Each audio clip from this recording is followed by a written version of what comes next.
Hello everyone, welcome back to education class 10। तो आज हम पढ़े केमिकल प्रॉपर्टीज ऑफ बेसेस। तो शुरू करते हैं। The base can be react with base. किन के साथ रिएक्ट कर सकता है? एसिड्स के साथ रिएक्ट कर सकता है, मेटल के साथ रिएक्ट कर सकता है, नॉन मेटल ऑक्साइड के साथ रिएक्ट कर सकता है। और नॉन मेटल ऑक्साइड का फीचर होता है ये एसिडिक होते हैं। ये क्या होता है? ये एसिडिक इन नेचर, ठीक। और हेवी मेटल के सॉल्ट्स के साथ, हेवी मेटल सॉल्ट्स। और लास्ट वन इज वाटर के साथ। सबसे पहले द रिएक्शन विथ एसिड्स। जब भी बेसिस को एसिड के साथ रिएक्ट करेंगे तो वही सॉल्ट और वाटर के साथ फॉर्म है, क्योंकि एसिड के साथ बेस को रिएक्ट करने पर बेसिस के साथ एसिड को रिएक्ट करना, दोनों ही चीज सेम है और दोनों पे ही हमारा सॉल्ट निकला है, क्योंकि एसिड और base that become a neutralize substance. तो न्यूट्रलाइज सब्सटेंस हमारा सॉल्ट है और क्या निकलेगा? वाटर निकलेगा। तो रिएक्शन देखते हैं। जैसे कि यहाँ पर सोडियम हाइड्रोक्साइड्स विथ H2SO4 यानी सल्फ्यूरिक एसिड या फिर हाइड्रोसल्फ्यूरिक एसिड, दैट विल गिव। हमने बोला था कि जो सोडियम यहाँ पर जो मेटल है, ये मेटल क्या करेगा? डिस्प्लेस करेगा। ये हमेशा डिस्प्लेस करेगा इस हाइड्रोजन को। तो मान लीजिए सोडियम ने यहाँ पर डिस्प्लेस कर दिया हाइड्रोजन को, तो सोडियम ने डिस्प्लेस किया, अगर हाइड्रोजन तो बचा सल्फेट, तो सोडियम और सल्फेट मिलकर बन जाते हैं सोडियम सल्फेट। और यहाँ पर हमारा है हाइड्रोजन, यहाँ पर हमारा है हाइड्रोजन और यहाँ पर है हमारा हाइड्रोक्साइड, दोनों मिलकर बन जाएंगे वाटर, दोनों मिलकर बन जाएंगे वाटर। तो अगर बेस के साथ एसिड को मिलाएंगे तो एक सॉल्ट बनेगा और एक वाटर बनेगा। क्लियर है? जैसे कि सोडियम हाइड्रोक्साइड से जो सोडियम वाला पार्ट है ये मेटल है, और मेटल हमेशा एसिड्स में से हाइड्रोजन को डिस्प्लेस करता है। तो इसने भी वही किया, इसको डिस्प्लेस करने के बाद सोडियम सल्फेट साथ अपना एक कंपाउंड बना लेता है, और जो हाइड्रोजन ऊपर की ओर गया था वो हाइड्रोक्साइड के साथ मिलकर अपना कंपाउंड बना देता है, जो कि वाटर।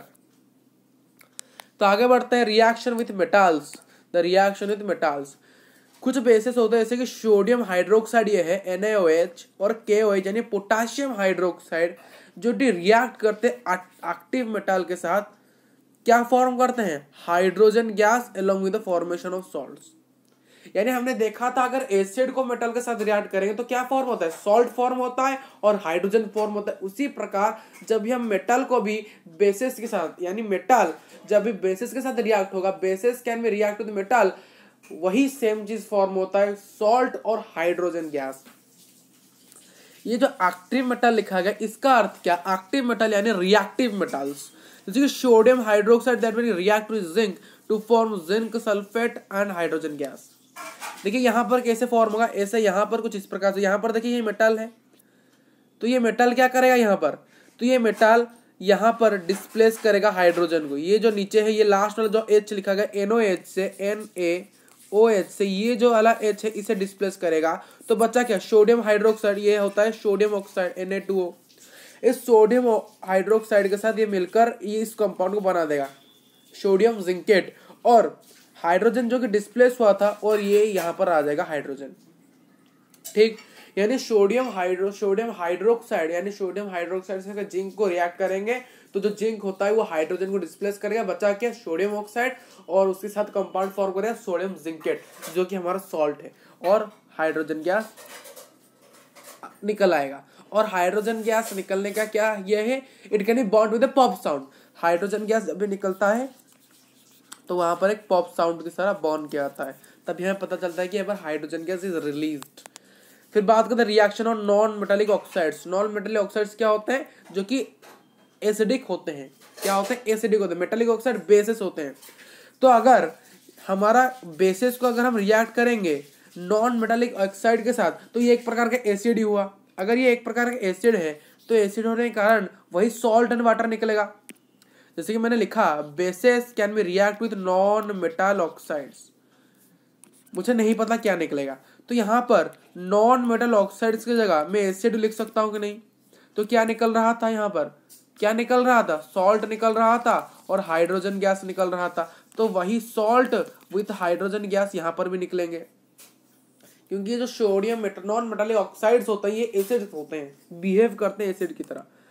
तो इसीलिए जब भी बेसिस रिएक्ट करें नॉन मेटालिक ऑक्साइड जो कि हमारे एसिडिक फॉर्म के होते हैं, वही सॉल्ट एंड वाटर निकलेगा, जो कि एसिड के साथ रिएक्ट करने पर जो निकलता है और एसिडिक बिहेव करने के साथ भी निकलता है वही होगा, क्योंकि वो एसिड के साथ अगर बिहेव करा तो वो एसिड के कैटेगरी में ही जाता है।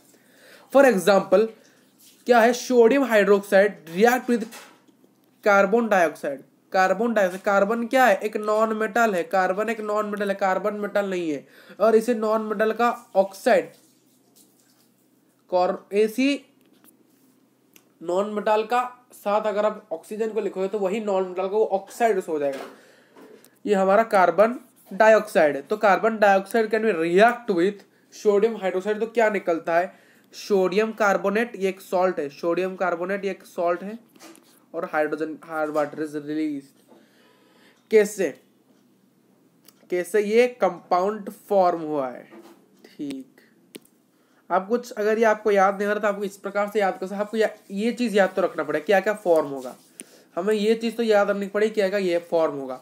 तो सबसे पहले आपको जब भी आप इसको कुछ इस प्रकार से दिया जाए, इस प्रकार से अगर आपको दिया जाए तो आपको लिख देना है, सबसे पहले वाटर को लिख लेना है, सबसे पहले वाटर को लिख लेना है, वाटर को लिख के प्लस लगा लेना है, और यहाँ पर सॉल्ट को आपको सोचना है क्या है।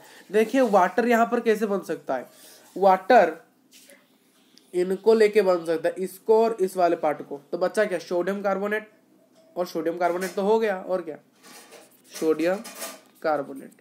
ठीक,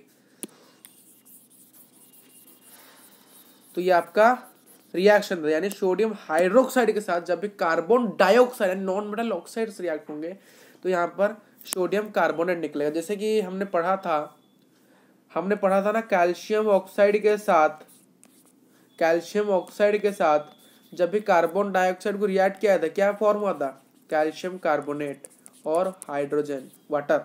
तो उसी प्रकार देखिए यहाँ पर भी कैल्शियम ऑक्साइड है, यहाँ पर सोडियम ऑक्साइड है, यहाँ पर CO2 है, यहाँ पर भी CO2 है, और यहाँ पर क्या निकला है, उसी नॉन मेटल, यहाँ पर उसी मेटल का कार्बोनेट निकल रहा है, और यहाँ पर भी कैल्शियम का कार्बोनेट निकला था। तो याद रख सकता है जब भी किसी बेसिस को उसके कार्बन डाइऑक्साइड के साथ रिएक्ट किया जाएगा तो उसी मेटल का कार्बोनेट बन जाएगा और वाटर रिलीज हो जाएगा, इसे याद रख सकते हैं। जब भी किसी कार्बन डाइऑक्साइड को बेसिस के साथ रिएक्ट किया जाएगा तो वहां पर उसी मेटल का कार्बोनेट, यानी ये जो मेटल है इसका कार्बोनेट फॉर्म होगा और वाटर फॉर्म हो जाएगा, जैसे कि यहाँ पर फॉर्म हो रहा है। The reaction with heavy metal salts. देखिए मेटल सॉल्ट्स जब रिएक्ट होते हैं बेसिस aqueous सॉल्यूशन यानी बेसिस अल्कालीज के साथ जब भी रिएक्ट होते हैं तो वहां पर एक पीपीटी फॉर्म होता है, प्रेसिपिटेट। प्रेसिपिटेट क्या होता है, इनसॉल्युबल मेटालिक हाइड्रोक्साइड होता है जो कि पानी के अंदर सॉल्युबल नहीं होता। जैसे कि ZnSO4 एक हैवी मेटल का सॉल्ट है, यानी जिंक सल्फेट, ये बेस है सोडियम ऑक्साइड। तो यहाँ पर क्या फॉर्म हो रहा है, यहाँ पर फॉर्म हो रहा है हमारा सोडियम सल्फेट और सोडियम हाइड्रोक्साइड, जो कि हमारा पीपीटी है, जो कि हमारा क्या है, एक वाइट कलर का पीपीटी है, यानी इट इज इनसॉल्युबल वाटर। तो यहाँ पर हमारा आरओ का चिन्ह नीचे की ओर होगा। क्यों, ये आपका कोर्स में है नहीं, आरओ देना या नहीं, ये आपके कोर्स में नहीं है 10th के, तो आप चाहो दे सकते हो, यहाँ पर नहीं दे सकते हो, से लिख लेते हैं। यानी ये आरओ नीचे की ओर, ये पानी के ऊपर नहीं जाएगा, पानी से नीचे की ओर चला आएगा। तो जिंक सल्फेट है, तो ये क्या करेगा, हैवी मेटल जो मेटल सॉल्ट है उसको डिस्प्लेस करे, यानी सोडियम ऑक्साइड, सोडियम हाइड्रोक्साइड, यानी जो देखिए सोडियम सल्फेट है यहाँ पर और यहाँ पर सोडियम ऑक्साइड। ये एक प्रकार से डबल डिस्प्लेसमेंट रिएक्शन है, ये एक प्रकार का डबल डिस्प्लेसमेंट रिएक्शन, याद आ रहा है डबल डिस्प्लेसमेंट रिएक्शन। तो डबल डिस्प्लेसमेंट रिएक्शन में क्या हो रहा था, ये क्या करेगा, इसका आयन को ले लेगा, ये क्या करेगा, इसको ले लेगा। समझ में आ रहा है, जैसे कि हमारा सोडियम सल्फेट यहाँ पर है और सोडियम हाइड्रोक्साइड। तो देखिए ये एक double displacement reaction, double displacement reaction, double displacement reaction. और डबल डिस्प्लेस की रिएक्शन हमेशा पीपीटी फॉर्म होता है, यानी प्रेसिपिटेट हमेशा फॉर्म होता है। चैप्टर 1 हमने पढ़ा है, चैप्टर 1 पढ़ा है। तो यहाँ पर कैसे आप चेंज कर सकते हो, आप कुछ इस प्रकार से चेंज कर सकते हो। मान लीजिए यहाँ पर जिंक है, ये जिंक क्या करेगा, इसके साथ रिएक्ट करेगा, और सोडियम इसके साथ रिएक्ट करेगा। क्यों, क्योंकि ये इनके ये जो होते हैं यहाँ पर एक्सचेंज ऑफ आयन्स होता है, ये इसका आयन है, ये दोनों इसके आयन्स है। और मेटल मेटल के साथ क्या रिएक्ट करेगा, नहीं, तो मेटल इसके साथ रिएक्ट, ये वाला पार्ट इसके साथ रिएक्ट कर लेगा, ये वाला पार्ट इसके साथ रिएक्ट करेगा। तो सोडियम को अगर सोडियम को सल्फेट के साथ रिएक्ट करें तो सोडियम सल्फेट निकल रहा है, और जिंक को ऑक्साइड हाइड्रोक्साइड के साथ रिएक्ट करें तो जिंक हाइड्रोक्साइड निकल रहा है। क्लियर है, ये एक डबल डिस्प्लेसमेंट रिएक्शन है। मैं यहाँ पर लिख लेता हूँ, जब भी नोट आप डाउनलोड करोगे तो आपको पता चलेगा कि हाँ सर ये एक double displacement reaction, double displacement reaction, जहां पर हमेशा क्या होता है, पीपीटी यानी प्रेसिपिटेट फॉर्म होता है। ठीक, आगे बढ़ते हैं। The reaction with water, water के साथ रिएक्ट होगा। आगे कुछ है क्या?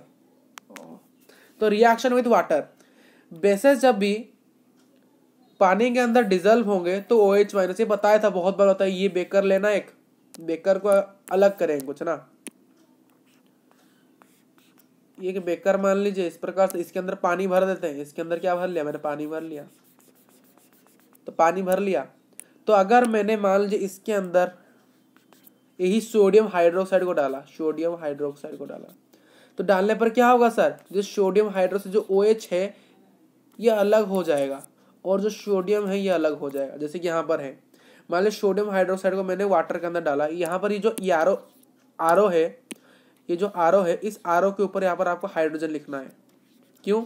ये जो इसको जब मैंने इस पानी के अंदर डाला तो ये सोडियम देखिए प्लस चार अलग हो गया, माइनस है। इस प्लस चार को हमेशा कहते हैं कटायन और इसको कहा था अनायन। कैसे पहचानोगे कौन सा काटायन है कौन सा अनायन? देखिए ये काटायन, ये जो टी वाला सिंबल है प्लस, इसको आप जब भी काटायन यानी होता है पॉजिटिव। क्यों? ये जो टी सिंबल यहाँ पर है प्लस वाला, यही इसको दर्शाता है, यानी याद रखने का तरीका है। ठीक, ये याद रखना आपको जरूरी है। जैसे काटायन होता है हमारा पॉजिटिव और कैथोड हमारा होता है नेगेटिव, आनायन होता है नेगेटिव और एनोड होता है पॉजिटिव। क्लियर? तो जब भी हमें किसी बेस को पानी के अंदर डालेंगे तो उसका जो बेस का जो हाइड्रोक्साइड है वो अलग हो जाएगा, उस बेस का जो मेटल है वो अलग हो जाएगा, यानी प्लस और माइनस है अलग हो जाएंगे। आगे बढ़ते हैं। अल्कालीज क्या होते हैं? अल्कालिक एक प्रकार का बेस होता है जो कि डिजल्व होता है पानी के अंदर। पानी के अंदर जो बेस डिजल्व हुआ है या फिर उसके साथ मिला हुआ है वही होते हैं अल्कालीज। एक नोट करने वाली बात यह है कि जितने भी सारे अल्कालीज होते हैं वो सारे ही बेस होते हैं, यानी जितने भी सारे अल्कालीज इस पृथ्वी के अंदर पाए जाते हैं वो सारे बेस होते हैं। बट जितने भी सारे सभी बेस पानी के अंदर डिजल्व नहीं होते हैं, इसलिए ऑल बेसिस आर नॉट, यानी आप इसको इस प्रकार समझ सकते हो, यानी ये पूरा फैमिली है बेसिस का, इस फैमिली है बेसिस का। इसमें से ये जो फैमिली है इसमें से एक जाति, इसमें से एक कास्ट अल्काली बेस है, अल्काली बेस AB। और ये पूरा बेसिस के अंदर एक फैमिली है और ये एक साम्राज्य, मान लीजिए बेस एक पूरा साम्राज्य है यानी एक कंट्री है और अल्काली वहां पर एक स्टेट है। ठीक, बेस एक साम्राज्य है, एक कंट्री है और जो अल्काली है वहां पर एक स्टेट है, यानी एक छोटा सा पार्ट उसका। इसलिए लिखा गया जितने ये पूरा बेसिस, सभी बेसिस अल्कालीज नहीं होते हैं। क्या हम कैसे सभी जो पंजाबी हो सभी क्या हरियाणा है? जितने भी सारे पंजाबी है वो सारे क्या राजस्थानी है? नहीं, दोनों अलग हैं, दोनों अलग हैं। तो thank you for watching this video. मिलेंगे एक और कमाल की वीडियो के अंदर।